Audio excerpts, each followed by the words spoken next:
ముందుగా 99 టీవీ ప్రేక్షకులకు నమస్కారం. అలాగే ప్యానల్లో ఉన్న మిత్రులకి మీకు కూడా నమస్తే. గారు ఇక్కడ బాలకోట ఏడు వెళ్ళిపోయాడే వస్తున్నారు. ఇప్పుడు ఒక అధినేతకి బర్త్డే సెలబ్రేషన్స్ ఫస్ట్ ఇయర్ అయితే ఎలక్షన్ ఓడిపోయారు, నెక్స్ట్ ఇయర్ ఇవాళ వాళ్ళు ప్రజల యొక్క బడబాగ్ని అనండి, లేకపోతే వాళ్ళ యొక్క కార్యకర్తల చైతన్యం అనండి, ఏదైనా అనండి, వాళ్ళ బర్త్డే వేడుకలు వీళ్ళు చేశారు.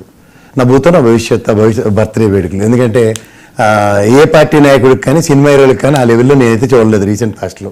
మా అయితే బర్త్డే వేడుకలు కూర్చున్న ఫ్యాన్స్ స్టేషన్ వాళ్ళు కేకులు కట్ చేయడం చూసాం. కానీ ఒక రాజకీయ నాయకుడు ఒక టాలెస్ట్ పర్సనాలిటీగా స్టేట్ వైడ్గా పక్క రాష్ట్రమైన ఖమ్మంలో ఉదాహరణకి కూకటపల్లి పరిసర ప్రాంతాల్లో వాళ్ళు కండక్ట్ అయిన విధానం దాంట్లో మా బాలకోటే కానీ వీళ్ళు కానీ జంతుబళ్ళు అనేవి మనకి సర్వసాధారణంగా గ్రామ జాతరలోనూ అట్లోనూ సర్వసాధారణ ప్రక్రియ. మూడోది ఏంటంటే ఇవాళ వాళ్ళందరికీ పొట్టేళ్ళు గొర్రెలు అయిపోతే మరి ఆ పాటి బిర్యానీలు అవి పెట్టడానికి వాళ్ళకి మాత్రం ఎక్కడి నుంచి వస్తాయి. సో అదేంటంటే రక్తతర్పణాలు చేసి ఆయన బొమ్మకి వాళ్ళు ఇది కోసారు. అది మంచో చెడ్డో రపరప అన్న మాట గంగమ్మ జాతరలో కూడా ఎన్నో జంతువులు బళ్ళు జరుగుతూ ఉంటాయి. దాన్ని వాళ్ళు ఏ విధంగా పెట్టి మాట్లాడారు అన్నదాన్ని వీళ్ళు అన్వయించుకుని దాంట్లోంచి ఓ టీకా తాత్పర్యాలు తీసి వీళ్ళు అన్వయించుకుని వాళ్ళు ఏదో చేసేస్తారని భయంలో ఉంటే నిజంగా ఒకటి చెప్తున్నాను, నిజంగా రెచ్చగొట్టే ధోరణి కనుక జగన్మోహన్ రెడ్డికి ఉంటే ఏదో విధంగా ప్రేరేపించవచ్చు కదా. నాకెక్కడ అలాంటి ప్రేరేపణలు కానీ నాకు బాలకోట గారు చాలా ఆక్రందన వెలిబూస్తున్నారు. జగన్మోహన్ రెడ్డి గారి ఇంట్లో ఆయన ఎక్కడున్నారంటే బెంగళూరులో ఉంటే ఆయన ఇంట్లో ఆయన భార్య పిల్లలతో బర్త్డే చేసుకున్నాడు.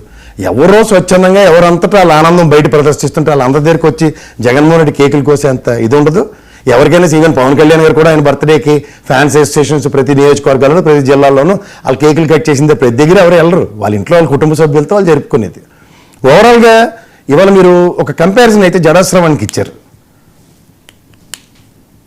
మీ తోటి ఉద్యమ నాయకుడే, మీ సహచరుడే చాలా ఛానల్లో మొన్నటి దాకా ఎలాంటి భాష మాట్లాడారో ఏ భావజాలాలు ప్రదర్శించారో జగమెరిగిన సత్యం. మీరు ఎవరితో పోల్చొద్దు అంటున్నారు? పవన్ కళ్యాణ్ గారితో. అట్లీస్ట్ జడాశ్రవానికి ఒక కన్సిస్టెన్సీ ఉంది. పార్టీ పెట్టిన దగ్గర కేఏ పాల్కి ప్రజాశాంతి పార్టీ పెట్టిన దగ్గర ఈయనేమో జేబీఎం పార్టీ పెట్టిన దగ్గర ఇండిపెండెంట్గా నిలబడుతున్నారు. కక్కడోకలు తిని గెలిపోవటంలో చూస్తున్నారు. గెలిపోవడం మాట అర్థమే లేదులేండి, ఓటమిలే చవి చూస్తున్నారు. తీవ్ర నిరాశాజనకమైన ఓటు పర్సంటేజ్ బ్యాంక్నే చూస్తున్నారు. మీరు పవన్ కళ్యాణ్ గారితో కంపేర్ చేద్దామంటే బాలకోట గారు మీరు కూడా ఒక ప్రస్థానంలో ఉద్యమ నేపథ్యంలో మాట్లాడుతున్న మాటల్లో ఒకసారి పవన్ కళ్యాణ్ గారికి కన్సిస్టెంట్గా 2014లో పార్టీ ప్రకటించి ఎన్డీఏ కూటమికి మద్దతు ఇచ్చినప్పుడు 2% ఓటు. ఆయన ఇండిపెండెంట్గా 2019 నుంచి 24 దాకా ఆయన ఎలక్షన్లో ఆయన అంతటా ఆయన నిలబడినప్పుడు దగ్గర 136 నియోజకవర్గాల దగ్గర 5.7 ఓటు బ్యాంకు. మొన్న తెలుగుదేశంతో కూటమి కట్టిన దగ్గర అప్పుడు కూడా ఆయన డబుల్ డిజిట్కి ఏం రాలేదు, ఇంకా సింగిల్ డిజిట్లోనే కన్ఫైన్ ఉన్నారు. అంచేత రాజకీయ పార్టీల ప్రస్థానం అంటే అట్లీస్ట్ మా అంతటా మేము ఇండిపెండెంట్గా పోటీ చేస్తాం.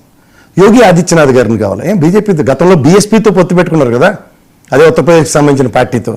ఇప్పుడు వెళ్ళి యోగి ఆదిత్యనాథ్ గారితో బీజేపీలో ఉన్నారు కదా, ఎంఐఎం పార్టీలోకి వెళ్ళి అక్కడ పోటీ చేయమనండి.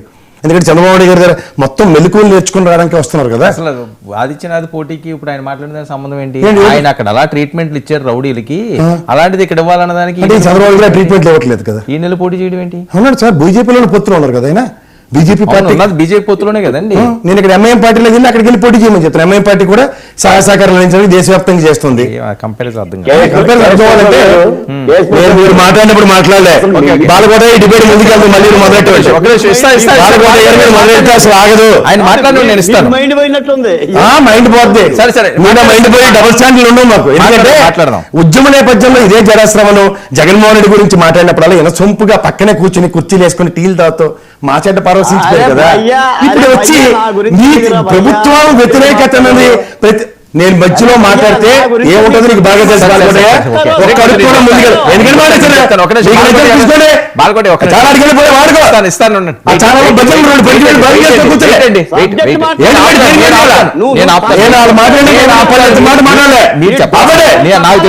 నాకు తెలుసు ఏం చేయాలి. ఒక్క నిమిషం బాలకోటి గారు, ఒక నిమిషం సరే సరే ఒక నిమిషం. మీరు నెక్స్ట్ మాట్లాడతారు కదా, మీరు రాసుకోండి. ఒక నిమిషం టైం వేస్ట్. మీరు మాట్లాడుతున్నప్పుడు ఆయన మాట్లాడలేదు కదా. నేను చెప్తాను వెయిట్. మీరు మాట్లాడలేదు కదా, వెయిట్ చేయండి, నేను ఇస్తాను. మాట్లాడు. ముగ్గురు ప్రొసీడ్. నా పేరు మాట్లాడితే మాట్లాడతా. Quikr proceed.